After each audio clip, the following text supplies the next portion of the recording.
like she's, you know, seen it all, heard it all, and like that. Like, my wife loves me. I know this. Don't get me wrong. Like, she would kill anybody that threatened me and cut your jugular. But she is not what I would call, by any stretch of the imagination, a Kevin Smith fan. Jay and Silent Bob, not her thing or anything like that. She's like, I'm glad you do those movies. They let you run around and you get exercise. Like, that's... Case in point, man, we got this TV show called Comic Book Men. It's in its 7th season at this point. Thank you. Thank you.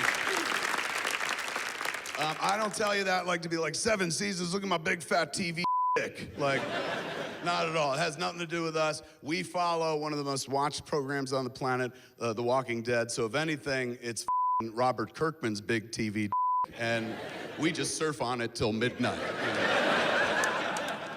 So I only tell you 7 seasons because communicate, there's like 80 some odd episodes of this show that you could watch, and I'm on every one of them. My wife has seen 2 of the episodes. She saw the pilot episode when we shot it, put it together. I showed it to her. I was like, what do you think? And her review was, I can't believe you tricked somebody into paying you to be on TV and talk to your fucking friends. Which I felt was like a very strong review. Then, like 4 seasons later, my daughter was on the show, Harley was on the show, so I told my wife, I was like, you gotta watch an episode now. Something came out of your bodies on the show. So she watched the episode. I was like, what'd you think? And she goes, Harley was a vast improvement, you know. She keeps it very real. The show is on a night that we watch 2 other programs, like in our bedroom. We watch The Walking Dead, and then we watch The Talking Dead. And at the end of The Talking Dead, there's a fella look strangely like me who will pop up and be like, hey, stick around for more hijinks on Comic Book Men. And that's when my wife grabs the remote and goes, we're going to bed, and shuts that. Now, I gotta tell you, this is gonna be weird, but I gotta tell you this story to tell you the rest of the story. And at first you're gonna be all judgy, and then I'm gonna tell you something, and you'll be like, oh, that makes sense. I have a 103-inch television in my bedroom. That's not the judgy part. Here it comes. Cost $60,000 bucks.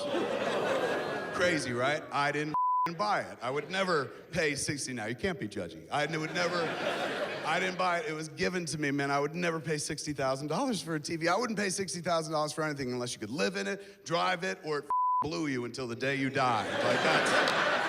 I got a line and like that. No, it was given to us at one point. I'd done commercials years ago for Panasonic. And there was a guy named Ed Janda who was like the exec at Panasonic who was on set all the time. And he loved movies, and he saw all mine. And so I said, hey, man, next time we make a movie, just come hang out and watch it and be on the flick. And he wound up in the movies. If you ever saw Jersey Girl, at the end of the movie, there's a scene where they do a Sweeney Todd number and they're done and nobody applauds. And then finally one guy applauds. That's Ed Janda, man. He's got a porn star mustache and like that. So, sweet dude, man. I've known him for years and stuff. One day, he called me. He'd been in my house many times. He called me out of the blue and he goes, hey, man, we've got this 103-inch television that we're gonna throw out, man. And I remember you've got big, wide walls and huge ceilings in your house. And I was like, what a weird way to start a conversation. I said, what do all these things have to do with each other, man? And is that all our friendship was to you, square footage? Like, and he goes, no, the reason I bring it together is this TV we're gonna throw out is 103 inches, and it won't fit many places, but it'll definitely fit in your house. So if you want it, we're just gonna give it to you for free. Do you want it? And I was like, yeah, give me all your garbage, yes!